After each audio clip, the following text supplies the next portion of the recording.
Estuvimos estudiando la semana pasada la cuarta bienaventuranza. ¿Alguien recuerda las cuatro que hemos visto? Vamos a ver si nos acordamos.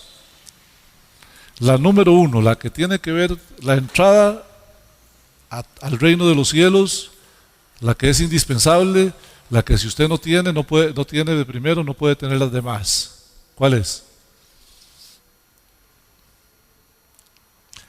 Los pobres en espíritu. Si usted no se considera indigente espiritual, necesitado de Dios todos los días de su vida, usted no puede ser cristiano. Un día de estos alguien me decía, usted sabe que hay mucha gente que se siente muy especial y usted ve la actitud en la vida y en el templo como si le estuvieran haciendo un favor a Dios con venir al templo. O sea, es una cosa interesante cómo la arrogancia del hombre puede llegar a niveles insospechados, ¿verdad? Como ese. Y es verdad, a veces pasa, a veces pasa. El ser humano tiene a veces un alto concepto de sí mismo y se le olvida que es un indigente espiritual. Eso significa, no tengo nada que sea propio mío que pueda darme la vida eterna. Es más, siendo cristiano, si no es porque el Señor me sostiene, yo no podría vivir en santidad, porque mi naturaleza es inclinada al pecado todos los días. Entonces, pobres en espíritu. Después vimos los que lloran. Y los que lloran son aquellos que, siendo cristianos, porque todo el sermón del monte es para cristianos, estas personas lamentan un día sí y otro también cuando le fallan a Dios. Por eso yo le digo a la gente, si usted cuando usted comete un pecado no siente nada, tiene que revisar su conversión. Si usted cuando comete un pecado más bien dice, uy, qué tuanis me salió, tiene que revisar su conversión. Porque el que ha nacido de nuevo y peca contra Dios, en el momento que peca se siente miserable. O sea, es algo que le quema, que lo lastima, que le duele ofender la santidad de Dios. Por eso un cristiano no puede permanecer mucho en pecado. Usted sabe, sí puede pecar. Hay cristianos que meten la pata, pero no pueden permanecer metiendo la pata. Y si un cristiano que dice que es cristiano mete la pata y sigue metiendo la pata y sigue metiendo la pata y no se sale de ahí porque se siente muy cómodo, no es cristiano. Porque ¿cómo podría vencer al Espíritu Santo de Dios que mora en él cuando le redarguye de pecado? O sea, es que es como un pleito de perros aquí adentro. Uno siente que algo pasa, ¿no? A mí yo les he contado, a mí me da taquicardia y de todo. Yo siento como que me voy a morir o algo así, ¿verdad? Y luego de los que lloran, ¿cómo se llama? Los indigentes espirituales y los que lloran. Vimos ahora la última vez, no, vimos los mansos, que hoy puse algo en el chat acerca de controlar el carácter. Quiero decirle que si no la ha visto, pídamela, yo se la mando. Yo he predicado en este lugar por 25 años. Y si a mí me pusieran a elegir una predicación y me dijeran, vea, vamos a hacerle una evaluación, mande una predicación, solo una, de los 25 años, yo mando la de los mansos. Esa es una predicación que Dios es bueno, cómo nos bendice. Y ahora estamos con los que tienen hambre y sed de justicia. Hoy es la segunda parte de los que tienen hambre y sed de justicia porque no nos alcanzó el tiempo para la semana pasada. Primero hay que hacer un pequeño resumencito. ¿Qué es tener hambre y sed de justicia? ¿Alguien se acuerda? ¿Alguien puede decirlo con sus palabras? Son los que siempre quieren hacer la voluntad de Dios. Tiene hambre y sed de justicia. Justicia hay varias acepciones para la palabra justicia. Hay justicia de los hombres, ¿verdad? Que meten a la cárcel a otros hombres y a veces el mismo juez debería estar en la cárcel, ¿verdad? Y no, hemos visto casos como ese, ¿verdad? Es más, hace poco vimos un caso que llegaron a arrestar a un juez y lo metieron a la cárcel, a un juez, imagínense. Justicia de los hombres que nunca es exacta. Esta es la otra justicia que es la mía, la que no me gusta que me hagan injusticias, ¿verdad? Que cuando alguien me hace algo a mí, es muy malo, pero si yo se lo hago a otra persona, fue solo un error, ¿cierto? Entonces, por ejemplo, yo escucho a veces gente que no le gusta que le griten. ¿Conoce usted gente que no le gusta que le griten, pero que son unos gritones?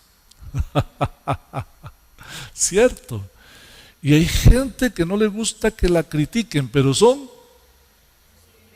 criticones. Ajá, sí, sí. De igual manera en todas las cosas, ¿verdad? Hay gente que le gusta que lo consideren, pero no consideran a nadie. Entonces, cuando alguien comete un error contra ellos, oran pidiendo fuego del cielo, ¿ah? Que caiga fuego y lo consuma. Pero cuando él comete el mismo error, pide misericordia. No, fuego no, fuego no, fuego no. Es esa justicia de los hombres. Pero de la justicia que habla este texto en Mateo 5, 6, es de la voluntad de Dios. Y vimos algunos textos que dicen que los mandamientos del Señor son la voluntad de Dios. Y hoy vamos a seguir en ese orden de cosas. Vamos a seguir hablando del que tiene hambre y sed de justicia. Es aquella persona que ha nacido de nuevo y que su necesidad básica en la vida es agradar a Dios. Qué tremendo, ¿verdad? Más importante que el H2O, más importante que las vitaminas, aminoácidos, minerales, ¿cómo le llaman a esta cosa que hay en la carne? Recuérdamelo. Proteína y todo eso. Más importante que todo eso, su necesidad básica es agradar a Dios. Eso es tener hambre y sed de justicia.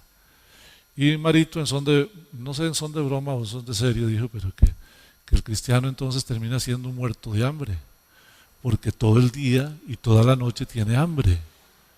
Qué lindo, ¿verdad? Saber que uno vive para Cristo. Y hoy vamos a ver algunos matices de lo que significa vivir para Cristo. Vamos a empezar con un texto que queremos ver en Hechos capítulo 13, versículo 36. Lo primero que vamos a ver es que la voluntad de Dios, a la que se refiere la justicia de Dios, la voluntad de Dios, siempre tiene un propósito. Hoy estábamos hablando, Tita y yo estábamos teniendo una conversación muy interesante que no les puedo contar los detalles, excepto este. Tita dijo, si el Señor quisiera llevarme hoy, puede llevarme. ¿Cuántos podrían decir lo mismo? El que ha nacido de nuevo no tiene problema de que Dios se lo lleve. No hay problema. Y Tita dijo, Dios podría llevarme y a veces yo quisiera que me lleve. Porque como dice Pablo, es más bonito allá que aquí.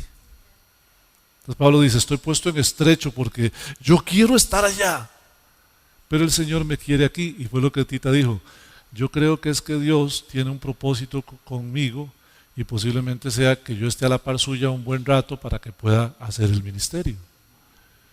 Bueno, pudiera ser que sí, pudiera ser que su propósito sea otro.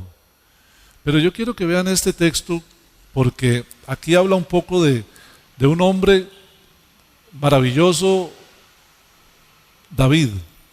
Maravilloso, ¿por qué? Porque era un ser humano normal como usted y como yo. Incluso creo que podría, si lo pusiéramos bajo la lupa, podríamos decir que pudiera ser peor que algunos, ¿verdad? Porque hizo tortas muy feas, pero hizo cosas muy buenas. Pero siempre tuvo temor de Dios. Mira lo que dice aquí Hechos 13:36, porque a la verdad David, habiendo servido a su propia generación según la voluntad de Dios, durmió y fue sepultado, ¿qué más? Con sus padres. ¿Y qué? Aquí estaban peleando porque algunos decían que un texto que habla en los Salmos de que su santo no verá corrupción se refería a David. Y aquí hace la aclaración. Pero note el texto a mí cómo me bendice. Habiendo servido a su propia generación. Cada uno de nosotros, hermanos, está aquí por algo. La torta es que a veces nosotros nos confundimos y cambiamos el foco para vernos nosotros. Y se nos ocurre que estamos aquí para vivir nosotros y para disfrutar y para tener placer y para darle gusto a nuestro cuerpo, a nuestros deseos, a nuestra carne. Se nos olvida que estamos aquí por un propósito de Dios, que por cierto es un corto tiempo comparado con toda la eternidad. Corto tiempo. Usted cumple 100 años, vivió un corto tiempo comparado con los 100.000 millones de billones de años que va a tener la eternidad.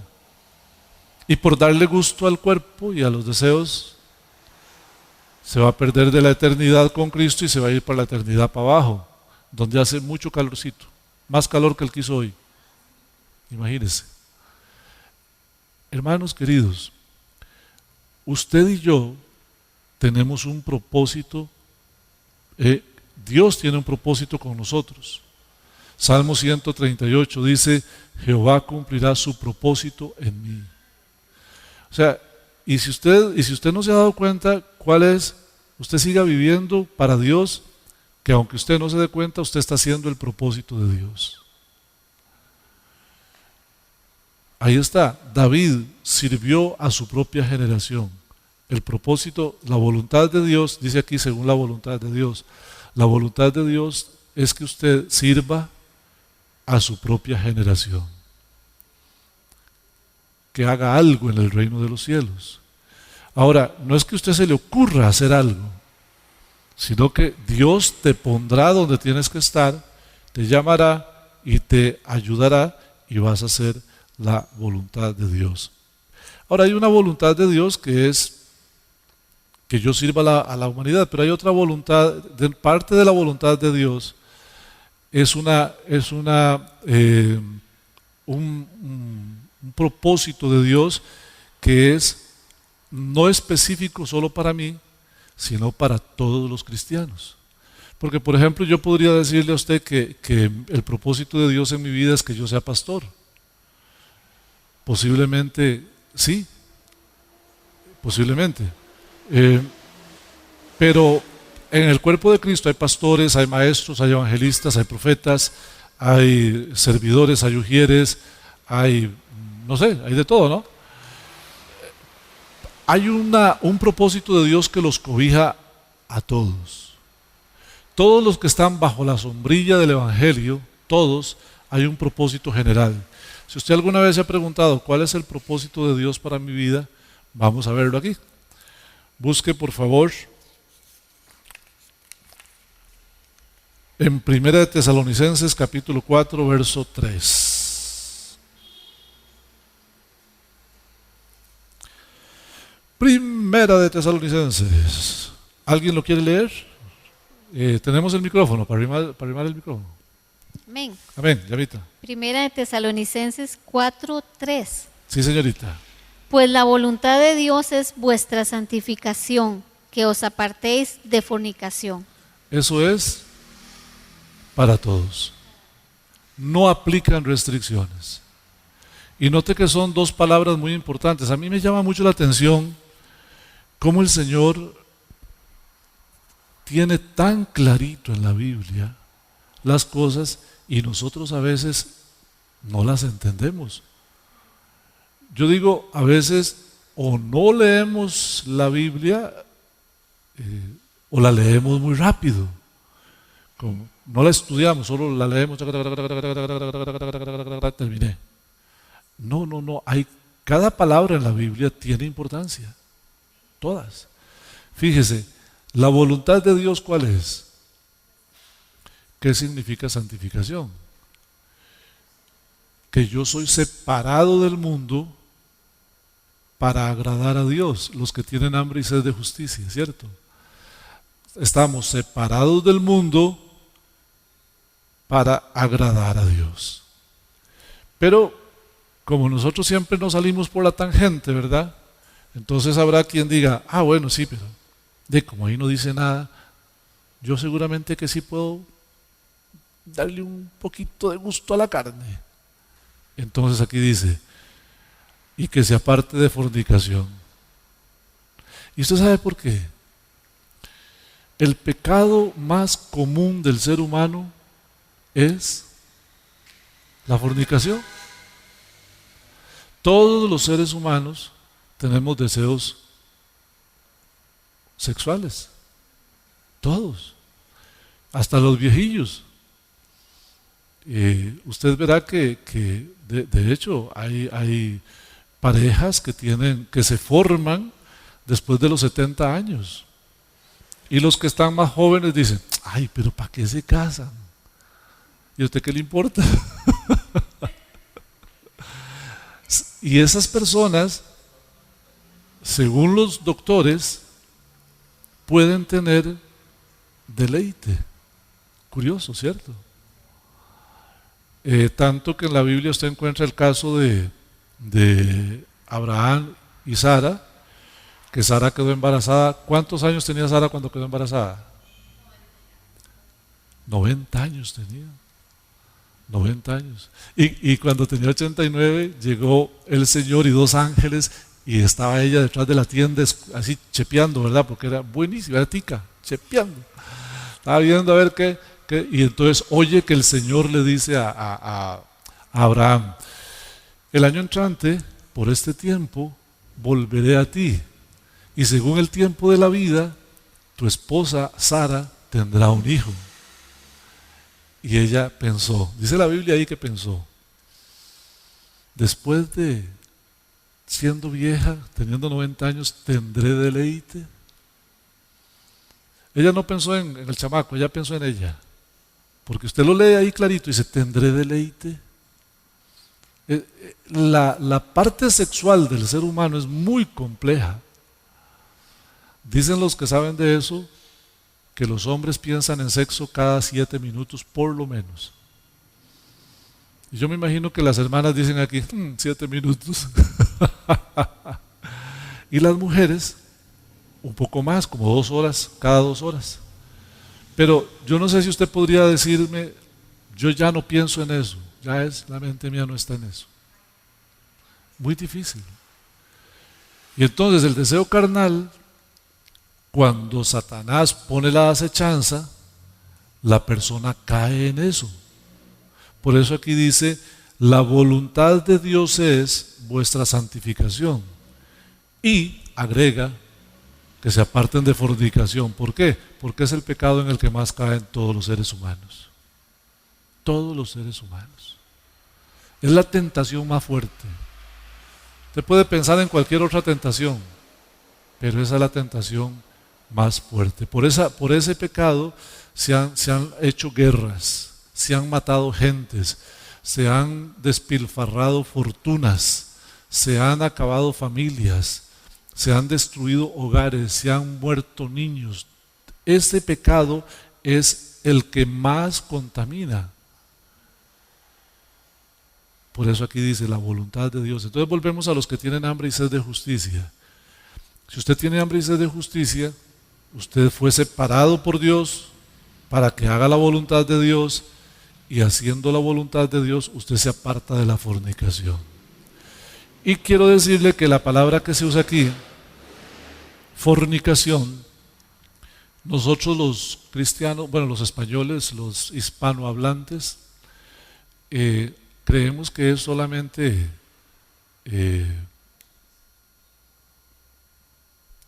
intimidad. Trato de buscar una palabra porque aquí hay niños, intimidad. Y fíjese que no. La palabra que se usa ahí en el original se refiere a todo tipo de conducta inapropiada en esa línea. ¿Mm?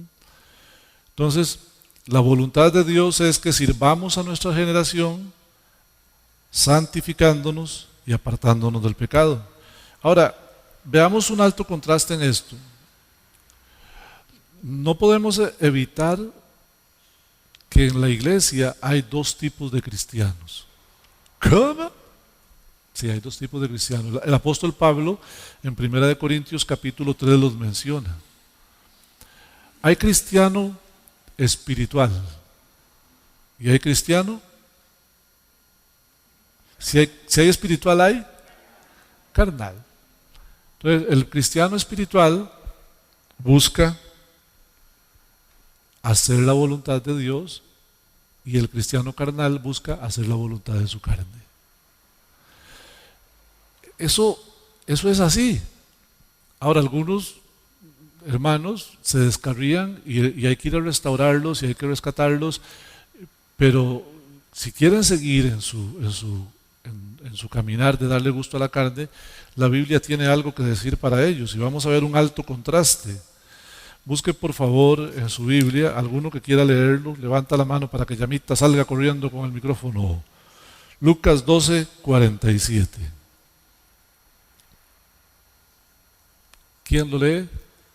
Ayúdennos.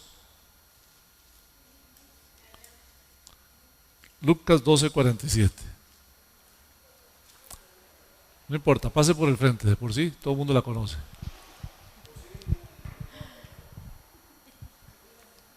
Amén. Aquel siervo que conociendo la voluntad de su Señor no se preparó ni hizo conforme a su voluntad, recibirá muchos azotes. Ahí está. Fíjate que el detalle es, tengo algo aquí, se me metió una telaraña. El detalle es que se nos olvida que la Biblia dice que Dios al hijo que ama disciplina. O sea, Dios no es un papá irresponsable que ve a sus hijos haciendo tortas y cruza los brazos y dice, siga papito, siga. Como los papás que van hoy a los moles. ¿No les ha pasado? En un mall, un chiquillo pegando gritos y brincos y se tira en el suelo y el papá se para ahí a la par con los brazos cruzados a verlo hasta que termine. ¿Pero qué es esto que tengo aquí yo? Una telaraña. Eso ha pasado y pasa 100 veces. Dios no hace eso. Dios no se para a ver qué está usted haciendo tortas, sino que Dios le dice, ay papito, empezó a hacer tortas, va a llevarse unas nalgaditas. Y ahí es donde la mula botó a Genaro, porque Dios no alcahuetea. Ahora Pablo dice, si eres hijo, no te quedas sin disciplina. Ahora, si haces la torta y no hay disciplina, no eres hijo. Es peor. Yo quisiera que cuando yo meto la pata el Señor me corrija.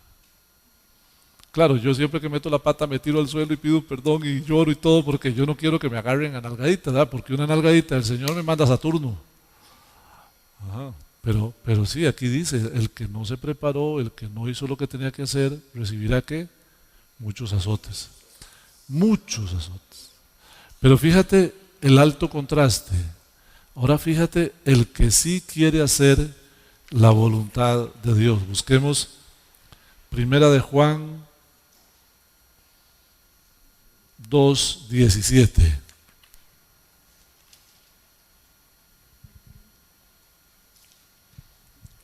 Y el mundo pasa y sus deseos, pero el que hace la voluntad de Dios permanece para siempre. ¿Ves el alto contraste? Nalgaditas, gloria. Ahora, deberíamos ir al 15, busquemos el verso 15.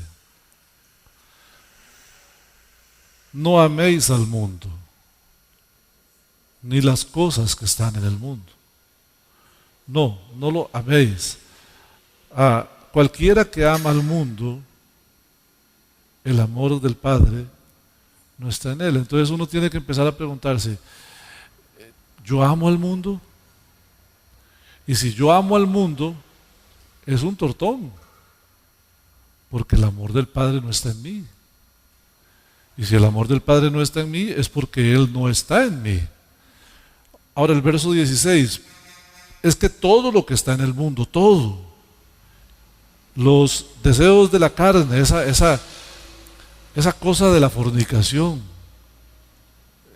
deseos de la carne están allá en Gálatas capítulo 5, verso 21 y 22. Y manifiestas son las obras de la carne, que son adulterio, fornicación, iras, contiendas, orgías, hechicerías, maledicencias, lascivias, orgías, herejías, bueno, y un montón de cosas como esas que dice el apóstol Pablo. Los que practican esas cosas no heredarán el reino de los cielos. Dice aquí, los deseos de la carne, de los deseos de los ojos y la vanagloria de la vida. Esas cosas no provienen del Padre, sino del mundo. Entonces, si el fruto que yo estoy dando es ese, es una evidencia de que yo no he nacido de nuevo. Hermanos, vieran que es muy interesante porque normalmente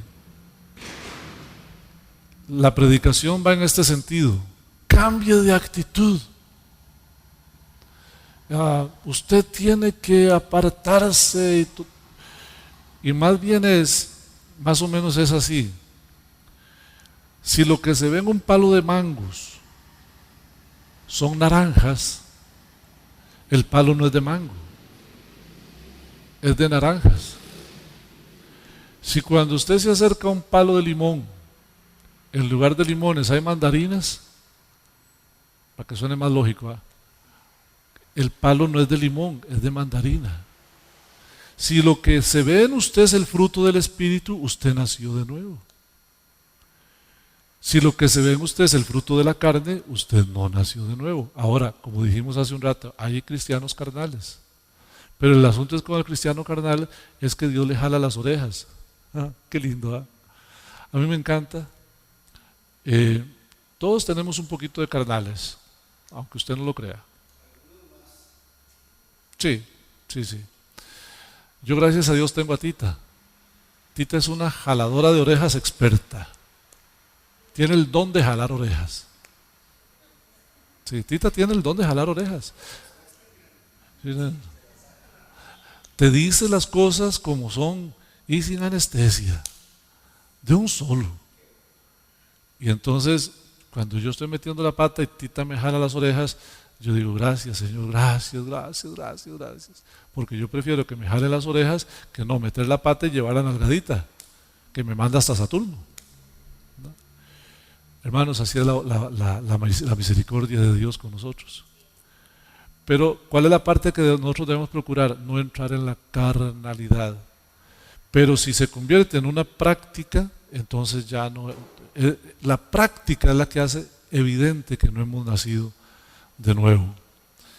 Yo no quiero terminar porque este texto es tan rico, pero no quiero terminar sin antes decirles esto que es tan trascendental. Hoy yo recibí un audio donde alguien fuera de la iglesia que pidió mi número para una consejería, me decía que se fue de la iglesia a la que esa persona iba porque no veía prosperidad. Por eso se fue, porque no veía prosperidad en su vida y en la iglesia. Hoy en día, queridos hermanos, el éxito de una iglesia se mide en colones, la mayoría de las veces, y en dólares. Se mide en infraestructura. un empresario de aquí de Atenas, muy fuerte, empresario a nivel nacional, pero que vive aquí en Atenas. En su apogeo, en el momento más, en el premium que llaman, ¿verdad? O premium. Bueno, allá arriba vino a consejería conmigo y con su esposa. Y encantados, felices. Y bueno, como es natural, yo le dije, hermano, ¿y por qué usted no va a la iglesia? Sí, voy a ir a la iglesia, dice. El domingo voy a la iglesia. Obvio, si yo tengo con él 4 consejerías y yo le digo que va a ir a la iglesia, yo espero que va a venir a la iglesia. Pero resulta que esta iglesia no es glamorosa. Entonces se fue para una iglesia glamorosa. Porque esas son donde está Dios. Donde hay plata está Dios. Y cuando alguien me dijo eso, yo le dije, wow, estamos equivocados, todos nosotros estamos equivocados. Es más, hasta esas iglesias grandes y las que tienen 10,000 miembros están equivocados. No debemos congregarnos más ahí. Debemos ir a congregarnos al Vaticano, porque ahí los altares son de oro. Significa que Dios está ahí, porque los altares son de oro, ¿o no? Los pisos son de mármol. Hay pinturas en el techo, obras de arte que hizo Miguel Ángel ahí en el techo. Estamos equivocados. Sí, claro que estamos equivocados, hermanos. Porque lo que hace grande a una iglesia, lo vimos la semana pasada, lo que hace grande a una iglesia es el fruto de sus miembros. El fruto que dan sus miembros es lo que hace que una iglesia sea fuerte o sea débil, sea santa o sea carnal, sea escasa o sea abundante, y no me refiero solo a plata. La plata, hermanos, va y viene. Y en el cielo no va a haber plata. Por si alguien se lo pregunta, en el cielo no va a haber pesos, ni dólares, ni euros, nada de eso va a haber. No. ¿Qué pasa cuando yo quiero agradar a Dios, pero todo está en contra? Cuando la vida está cuesta arriba. Yo puedo hablarle mucho de eso, porque yo soy cristiano desde los 6 años, y a los 6 años ya era casi ciego. Es mi realidad. Y desde que tenía 6 años he orado por la vista. Ayer en otra conversación que teníamos Tita y yo, porque tenemos charlas teológicas, yo le decía a Tita, es que fíjate que pasan cosas muy interesantes. Yo oro por los enfermos y se sanan. Yo fui a una casa a hacer una célula allá en La Uruca. Había una chiquita sorda y me llevaron a conocer a la chiquita sorda. Yo hice el culto, ¿no? Hicimos la predicación y todo. Eso tenía yo tal vez unos 22 años tenía tal vez. De eso hace unos 33 años.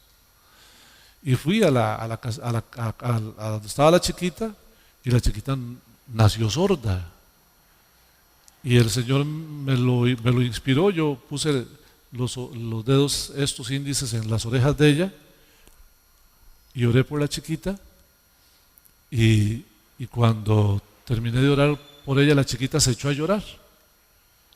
Y todo el mundo gritaba y corría para todos lados. Yo no sabía por qué, porque yo, un chiquito llorando es un chiquito normal, ¿cierto?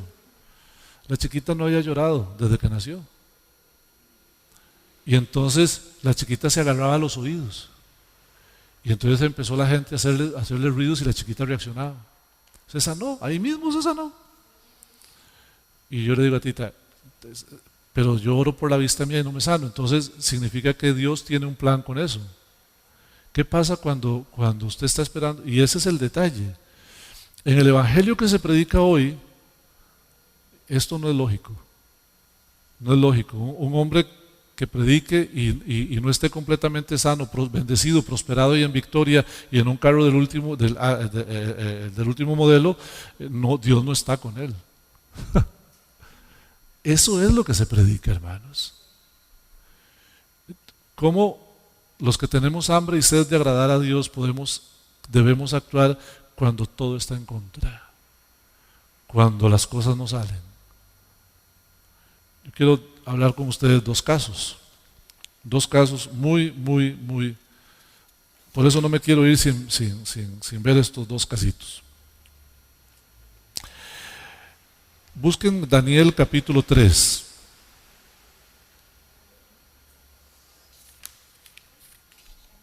Daniel capítulo 3.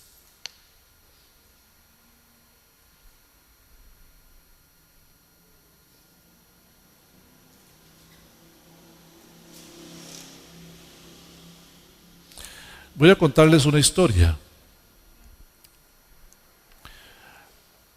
El pueblo de Israel, como a todo hijo de Dios le pasa, por andar haciendo lo que no tenía que hacer y apartarse de Dios, el Señor lo metió en disciplina. La disciplina para el pueblo de Israel fue 70 años de esclavitud en Babilonia. El rey Nabucodonosor, si le cuesta mucho decir Nabucodonosor, nada más dígale Nabuco. El rey Nabuco, el chaval ese fue y se trajo un poco de príncipes. Entre ellos venían 4, Daniel, Sadrach, Mesach y Abednego. Esos muchachos eran hijos de Dios y querían agradar a Dios por sobre todo.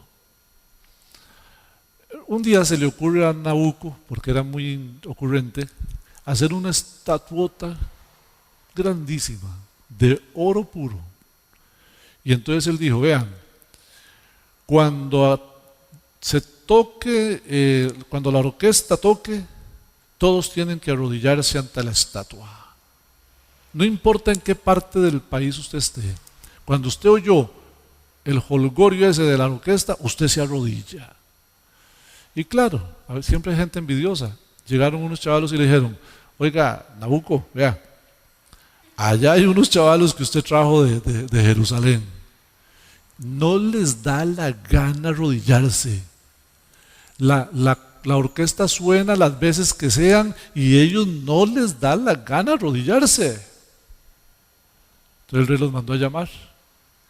Vean, dicen estos chavalos que ustedes no se arrodillan. Vamos a ver si es cierto.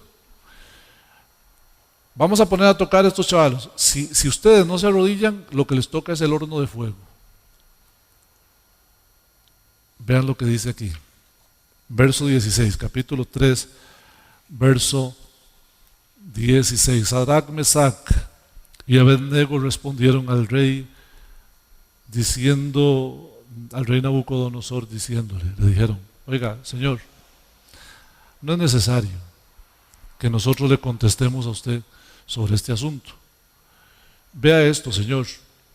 Nuestro Dios, el Dios al que servimos, Él puede librarnos del horno de fuego que está ardiendo.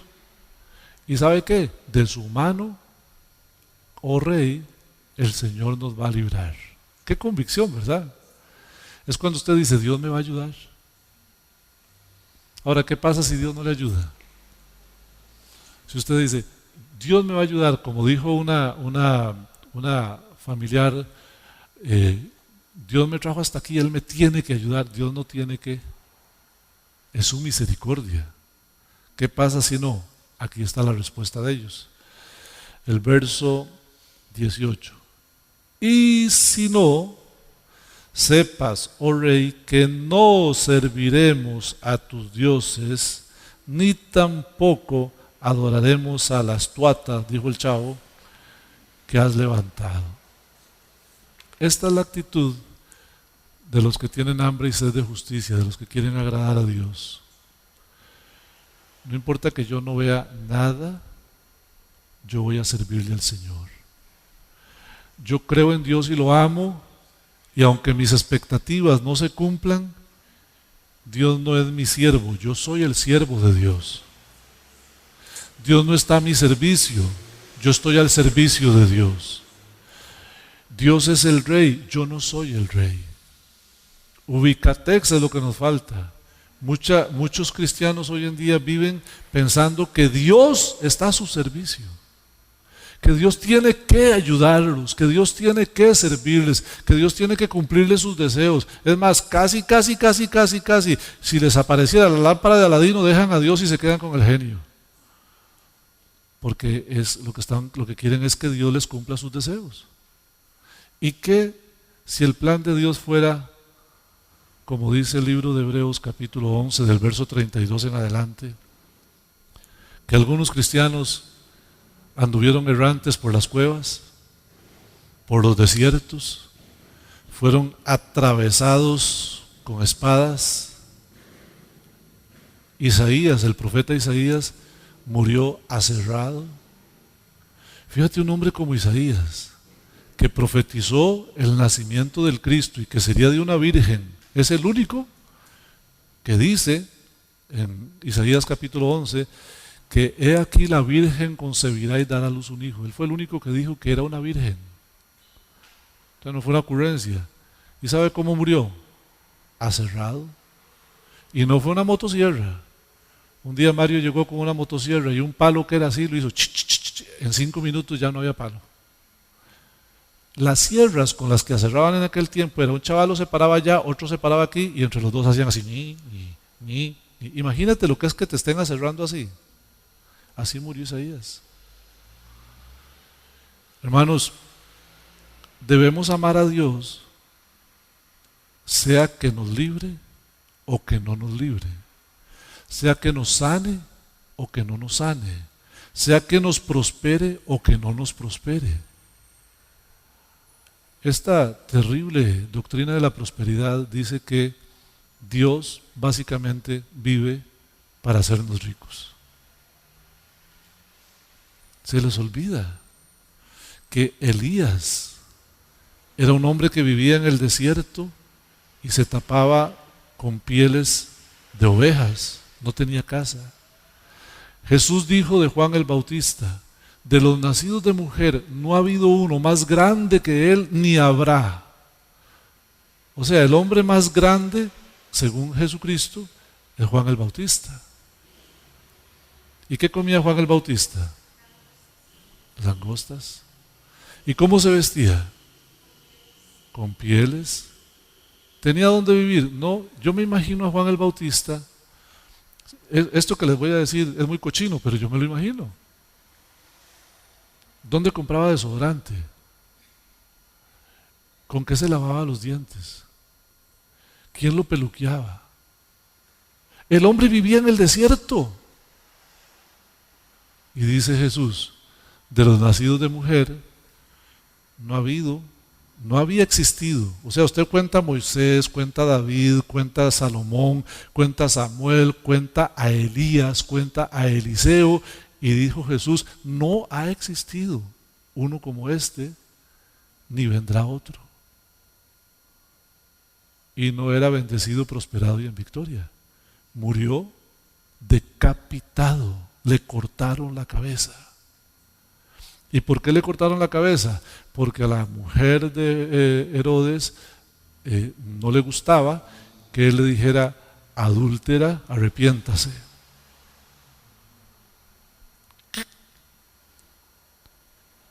Hermanos queridos, voy a ver otro caso.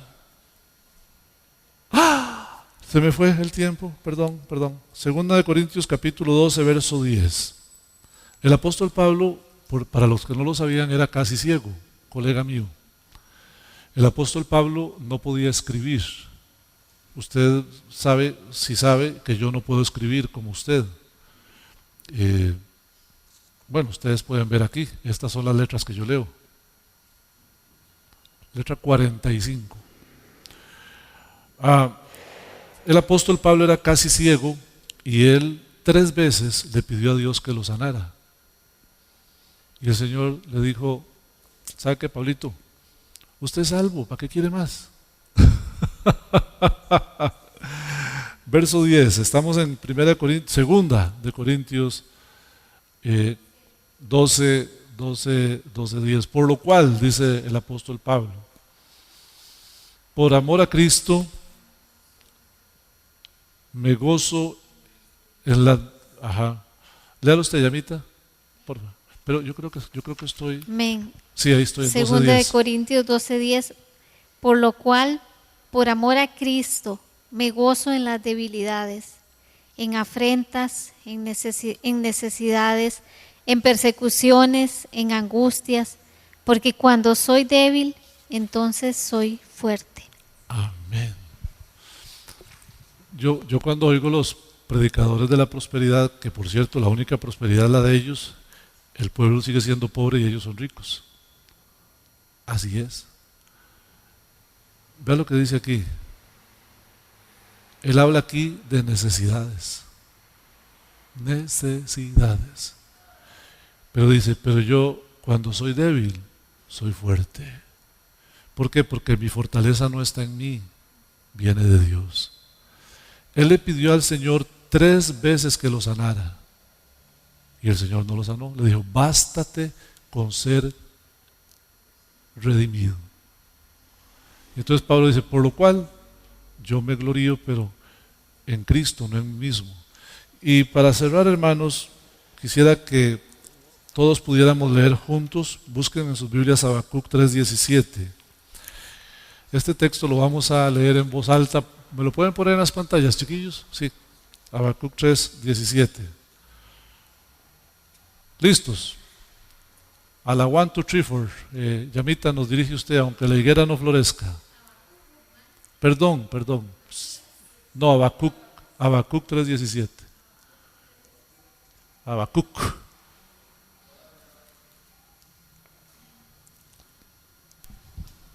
Amén. Amén. Lo leemos en voz alta todos, hermanos. Habacuc 2:17. 3, Yami. Dice, 3:17. ya casi pasa. 44 años después. Amén. Dale. Aunque la higuera no florezca, ni en las vides haya frutos, aunque falte el producto del olivo, y los labrados no den mantenimiento, y las ovejas sean quitadas de la majada, y no haya vacas en los corrales, Siga con el que sigue. con todo yo me alegraré en Jehová, y me gozaré en el Dios de mi salvación. Amén. Señor, gracias porque nos instruyes. Queremos agradarte cada día, Señor. Ayúdanos a apartarnos más de lo carnal y a venir más a lo espiritual. Ayúdanos, Señor, por Cristo Jesús. Amén y amén. Dios les bendiga, hermanos. Dios les bendiga. Para Él. Amén. Gloria a Cristo.